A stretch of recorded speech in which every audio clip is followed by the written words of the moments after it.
Aujourd'hui, j'ai plein de lectures dont j'ai envie de vous parler, du Glénat, du Dupuis, du Urban Comics, du iComics et même du Palladium Comics. On en reparle très vite, juste après l'intro de cette vidéo.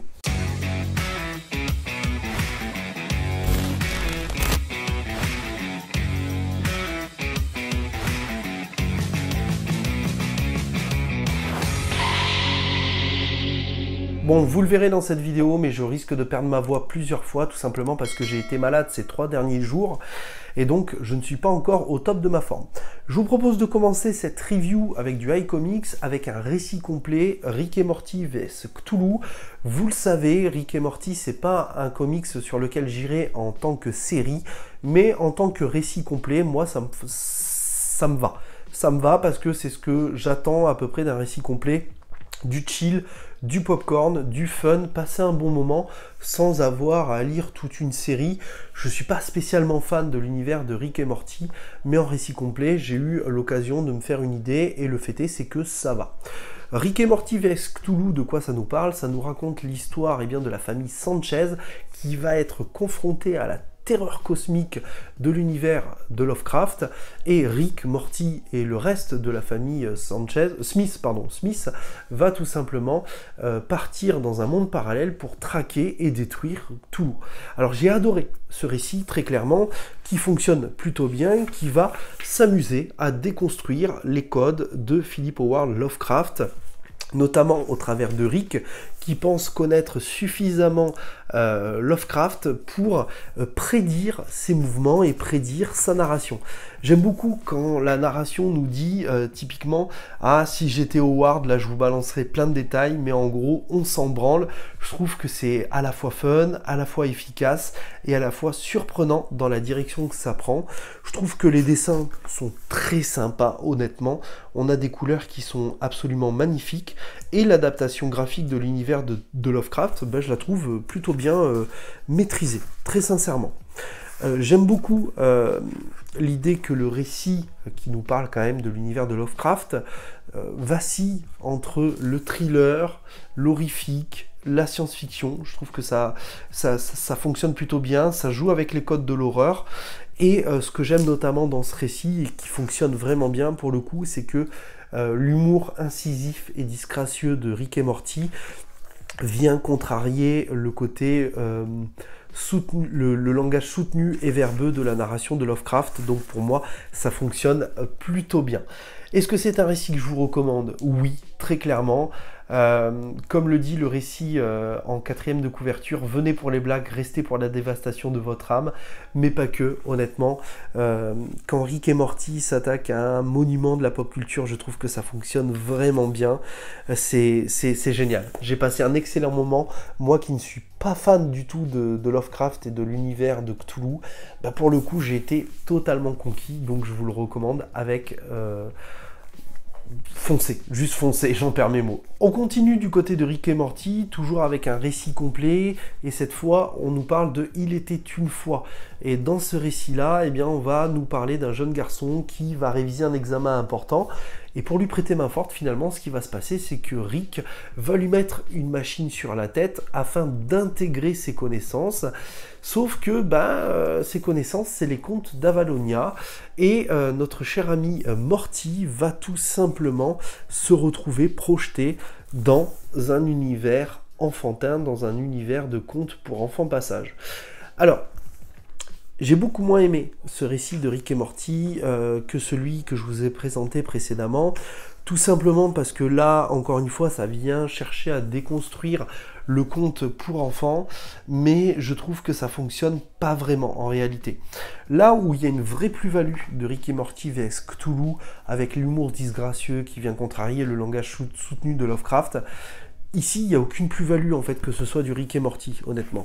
On est sur un récit qui nous parle de contes pour enfants, ok, mais pour le coup, je trouve que le scénario est classique, il n'y a malheureusement aucun effet de surprise, et j'ai pas du tout aimé le dessin qui, pour le coup, alors, colle très bien au récit enfantin, il n'y a pas de problème, mais pour le coup, c'est pas du tout mon délire, j'aime pas du tout, et malheureusement...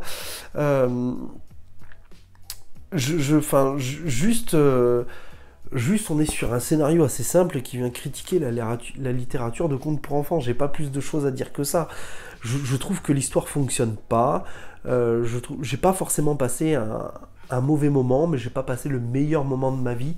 C'est peut-être le premier Rick et Morty qui me déçoit.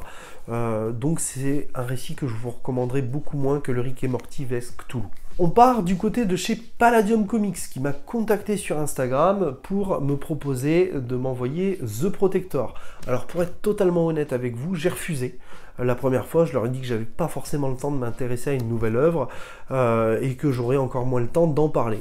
Bon, ils ont décidé de m'envoyer quand même l'œuvre et j'ai eu le temps de la lire, donc je vais profiter de ce moment de tournage pour vous en parler, puisqu'on est sur une issue de 30 pages environ. C'est un comics français qui va nous raconter l'histoire des protecteurs composé de 4 héros, Sydranger, Fury-Hawk, Sunwave et Menhir.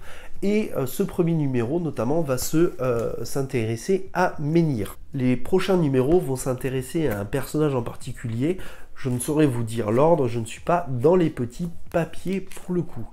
On est sur un récit de science-fiction et notamment de space opéra, qui va, dans ce premier tome, nous raconter l'histoire de Menhir, qui est un héros à part entière, et qui a la possibilité de durcir son corps, fait de pierre notamment, et de soulever également la pierre. Alors j'aime beaucoup ce que j'ai lu, très honnêtement, c'est pas parce qu'on me l'a envoyé gratuitement que je le dis, mais parce que ça joue avec tout ce que j'aime, les souvenirs des années 90, on a un côté un peu manga, un peu shonen honnêtement dans ce récit, voilà, comme cette première page notamment qui me fait énormément penser à Senseiya. On est sur un personnage qui s'entraîne, c'est pas quelque chose qu'on voit souvent dans les comics, hein, qu'on se le dise. On a des couleurs très jolies, très vives, très saut années 90 encore une fois, et pour le coup ça fonctionne plutôt bien. C'est fluide, c'est rythmé, on a de jolis dessins, honnêtement c'est plutôt intéressant. C'est un projet que vous pouvez retrouver sur Ulule si vous souhaitez participer. Vous avez différents... je vous montre les dessins quand même qui sont très très beaux et très maîtrisés. Honnêtement c'est un plaisir. Vous avez plusieurs packs sur Ulule, notamment le premier pack qui est voilà, avec une petite carte collector comme ceci. Vous avez d'autres packs, alors je ne me suis pas spécialement renseigné très honnêtement. Je vais vous mettre le lien en description de cette vidéo. Très sincèrement, est-ce que c'est un récit sur lequel je serais allé si on ne me l'avait pas envoyé? Non, soyons honnêtes, je n'y serais pas allé. Pour le coup, c'est pas un récit que je vais continuer moi, parce que vous connaissez mon amour pour la science-fiction et notamment pour le space opéra. C'est pas le meilleur truc de ma vie, mais par contre, ça c'est quelque chose que je vais offrir à un abonné, et notamment à la personne qui a fini 4e à 2 points près, je crois, sur le Late Show. Je vais lui mettre ça dans une petite enveloppe et j'espère que ça lui plaira. On continue cette fois du côté de chez Dupuis avec le premier tome d'American Parano qui va nous plonger dans une San Francisco des années 70, enfin début années 70 puisqu'on va être en 1967, et on va suivre les aventures de Kim Tyler, une jeune inspectrice qui vient d'arriver et qui va se voir confier sa première enquête, le meurtre d'une étudiante retrouvée près du Golden Gates, avec, comme vous pouvez le voir sur la page notamment, eh bien, un signe satanique gravé au couteau sur le corps. On va suivre son aventure ainsi que celle de son collaborateur, son lieutenant Ulysse Ford, dans ce monde très machiste. Alors ce n'est pas le propos principal de cette œuvre, hein, sachez-le, mais je trouve intéressant qu'on parle notamment des difficultés dans ces années-là d'être une jeune inspectrice qui plus est d'être une femme dans un service de police composé principalement d'hommes, où elle va être exposée énormément aux agissements sexistes, au harcèlement sexuel et autres gestes incongrus de la part de ces hommes. Point intéressant également, c'est que il y a le fantôme de son père qui vraiment est au-dessus de ses épaules, au-dessus de sa tête, et qui l'empêche concrètement d'avancer, de respirer, puisqu'elle est inspectrice dans le même service que son père, et elle va vivre dans le même appartement que son père. Au cours de cette enquête, elle va s'intéresser notamment de près au baron Yéval, l'inquiétant gourou de l'église de Satan, qui lui aussi est un personnage que je trouve intéressant. Bon, vous le voyez, on est sur des dessins très simplistes, des couleurs très simplistes, on est sur de la BD franco-belge. C'est pourtant un récit que je trouve très intéressant pour les différentes thématiques dont je vous ai parlé précédemment. Et ce que j'aime également, c'est la différence de génération entre la jeune inspectrice Kim Tyler et son collaborateur, le lieutenant Ulysse Ford, qui va lui apprendre un peu les bases du métier. Est-ce que c'est un récit que j'ai aimé? Oui, c'est un récit, c'est un premier tome que j'ai aimé, mais qui ne m'a pas totalement convaincu, très honnêtement. Je ne saurais dire pourquoi, en toute sincérité. J'ai bien aimé, mais le rythme, je le trouve pas si fluide que ça. Peut-être un peu lourd. J'ai dû m'y reprendre à plusieurs reprises sur la lecture, et je vais attendre le tome 2 pour me faire une vraie idée de ce tome 1. Je crois que c'est un tome qui avait été notamment mis en avant par Jules, de la chaîne Jules et Nico, lors d'un apéro BD. J'en suis pas certain, mais voilà, en tout cas c'est un récit qui est plutôt sympathique, et j'aime ce côté so 70s en Amérique. En tout cas c'est très très cool, et ce que j'aime notamment, c'est que la série est inspirée de faits réels, et va mettre en avant ce côté un peu noir de l'Amérique finalement. On va partir du côté de chez Delcourt, cette fois avec une sortie très très récente. Il s'agit de Poussière d'os de Ben Steckbeck au scénario et au dessin, et aux couleurs Dave Stewart, un coloriste que j'adore. Ben Steckbeck, je vous en ai parlé dans ma vidéo sur Lord Baltimore.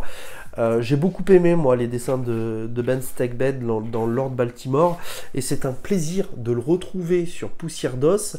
Poussière d'os qui va nous raconter l'histoire d'un enfant sauvage, à la fois prédateur et proie, qui va tenter de survivre dans un monde dystopique, post-apocalyptique, cauchemardesque, où tout n'est que misère et violence. Un monde qui va nous mettre en avant notamment les erreurs de l'être humain, l'humanité qui a régressé, où la violence est la première réponse mise en avant. Un récit qui aura une conclusion plutôt abrupte, qu'on se le dise, mais une conclusion qui est plutôt en cohérence avec le reste du récit. Alors, qu'on soit clair sur ce récit est très sympa. J'ai beaucoup aimé ce récit. On a des thématiques abordées qui sont de belles thématiques, comme la bonté, l'altruisme, la destruction, la reconstruction des sociétés, le conformisme, le respect des règles, mais ça reste finalement des thématiques très bateau de façon générale. Le récit est très classique dans sa construction, dans sa narration. Il est très peu verbeux, hein, comme vous pouvez le voir sur toutes les pages que je fais défiler depuis le début. Et c'est un récit qui va énormément garder une part de mystère, qui va garder son univers très mystérieux. Alors, c'est un point positif, ce sera un point positif pour certains, ce sera un point négatif pour d'autres lecteurs, je ne saurais le dire, mais en tout cas, ça a son charme, clairement. Par contre, voilà, c'est clairement pas un récit qui réinvente le genre des récits post-apocalyptiques. Par contre, je trouve que la forme est très jolie, c'est un côté très onirique, honnêtement, c'est très chouette, et j'ai passé un plutôt bon moment. Le seul point négatif qu'on pourrait, comme je l'ai dit, reprocher à ce récit, c'est finalement que beaucoup de choses vont rester mystérieuses, et beaucoup de questions que vous vous poserez tout au long du récit resteront sans réponse. Voilà. Maintenant, est-ce que c'est un récit que je vous conseille? Oui, très clairement. On est sur un récit plutôt mature, honnêtement. On va nous raconter beaucoup de choses, comme je vous l'ai dit, et rien que pour le dessin, ça vaut le détour. Ça vaut le détour très clairement. Donc moi, c'est un récit que je vais garder dans ma bibliothèque, très sincèrement, parce que déjà, c'est du Ben Steckbeck, pardon, mais aussi parce que je trouve que la forme et le fond, même si pas très développé, plutôt intéressant et plutôt intelligent. On va continuer cette review avec du Glénat cette fois. Et on est clairement sur un des coups de cœur de l'année, un titre dont je parlerai dans mon Top Comics 2024. Très clairement, il s'agit de Friday, sorti chez Glénat, avec Ed Brubaker au scénario notamment, qui nous raconte l'histoire de Friday Fitzhugh, qui va revenir à King Hills pour Noël, et qui va s'apprêter à retrouver Lancelot Jones, un génie mal aimé, un génie avec qui elle a passé une grande partie de son adolescence à résoudre des enquêtes. Sauf que le temps a passé, Friday est partie à l'université et elle revient parce qu'elle a été appelée par Lancelot pour cette fois résoudre une nouvelle enquête aidée de la police locale.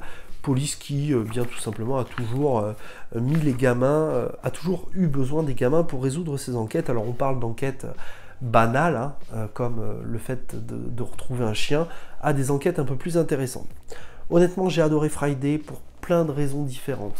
D'une part, l'histoire des personnages, la caractérisation des personnages, ces deux amis qui naviguent entre l'amitié et l'amour à demi-mot, à demi-teinte, c'est plutôt intéressant.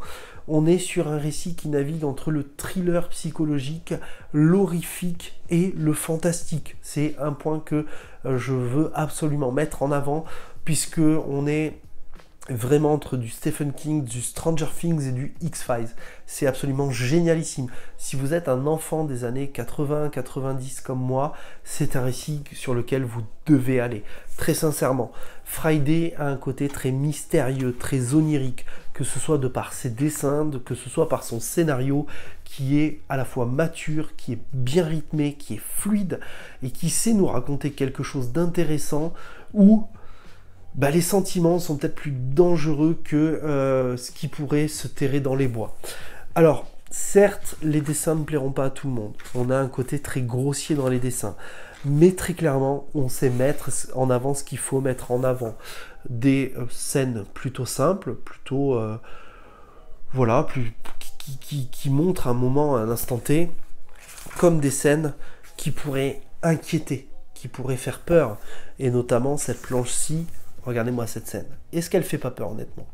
Est-ce qu'elle vous met pas mal à l'aise? Est-ce qu'elle est pas dérangeante? Non, c'est juste une dinguerie, Friday, c'est trop bien. Donc Friday, ça s'inscrit un peu dans mon envie et ma poursuite de découvrir Ed Brubaker sur d'autres récits que du récit super-héroïque, puisque j'avais découvert Ed Brubaker sur du Daredevil. Récemment, chez Delcourt, j'ai lu Là où gisait le corps, que je trouvais plutôt bon.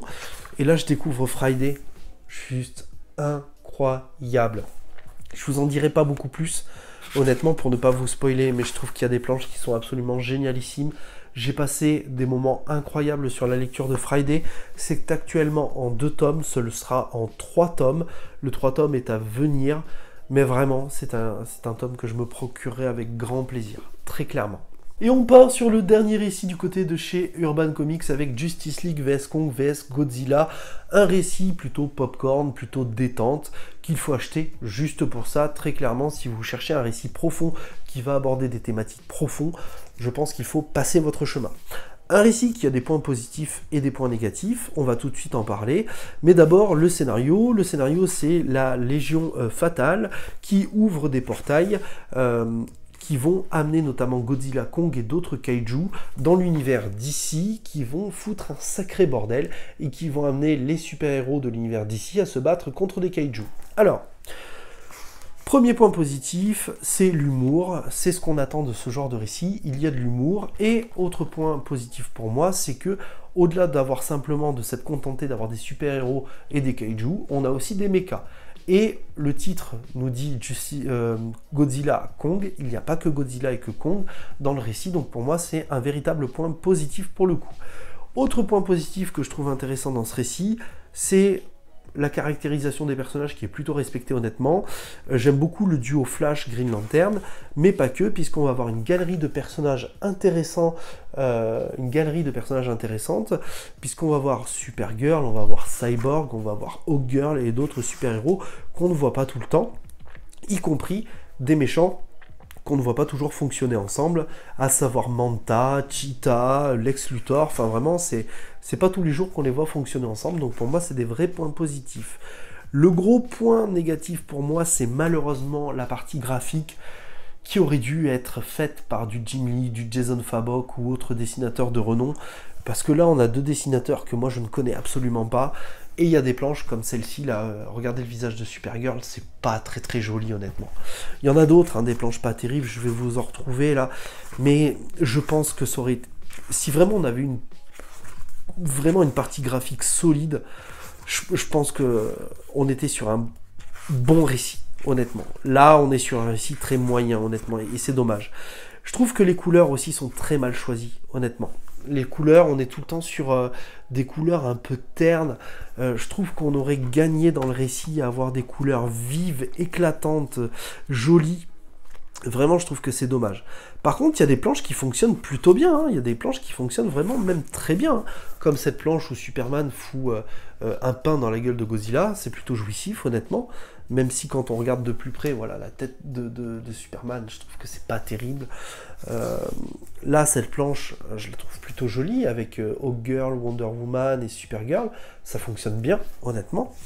Mais voilà, encore une fois, on a des planches qui sont pas terribles derrière, et c'est dommage, c'est le gros point négatif pour moi du récit. Cette planche-là, je la trouve vraiment jolie de Lois qui regarde Godzilla au loin. Autre point négatif pour moi, c'est malheureusement que les combats sont un petit peu expédiés, et ça me fait toujours un deuxième trou au cul quand je vois que la Bat Family est capable de terrasser un kaiju en un claquement de doigts. C'est l'autre point négatif. Et c'est aussi un peu parfois le bordel, mais ça c'est normal, c'est qu'en fait, on va se rendre compte qu'il y a plusieurs kaiju dans plusieurs coins du monde, et que du coup, il va y avoir plusieurs combats qui vont être menés au même moment. Et du coup, ça fout un peu un bordel dans la chronologie des événements, puisque tout est plus ou moins en même temps. Mais franchement, ça va. C'est un récit qui fait le café pour... Moi, je l'ai pris pour ça. Pour le côté fun, chill et détente, honnêtement. Et clairement, ça fonctionne. Voilà, j'en demandais pas beaucoup plus. Si ce n'est peut-être une partie graphique un peu plus solide. Après, très clairement, est-ce que je regrette? Non, j'ai passé un bon moment. Est-ce que c'est un récit que je relirai? Peut-être pas. Mais en tout cas, je suis content de l'avoir lu, au même titre que je suis content d'avoir lu le Rick et Morty vs Cthulhu, au même titre que je suis content d'avoir lu un Predator vs Wolverine. Voilà, je trouve que c'est plutôt pas mal. Et vous avez de quoi vous faire plaisir, tant il y a des planches qui sont plutôt sympas et iconiques. Maintenant, très clairement, c'est pas le comics de l'année, hein, qu'on se le dise. Voilà, j'espère que cette vidéo vous aura plu. Je vous dis à très très vite pour une prochaine vidéo. Bien évidemment, si cette vidéo vous a plu, n'hésitez pas à la liker, à la partager, à mettre votre petit commentaire pour me dire tout simplement ce que vous pensez des œuvres que je viens de vous présenter, et ce que vous avez lu actuellement. Ça me donne toujours des idées, hein, pour ma part. Je vous dis à très très vite, prenez soin de vous et n'oubliez pas, de grands comics impliquent de grandes lectures. Ciao tout le monde.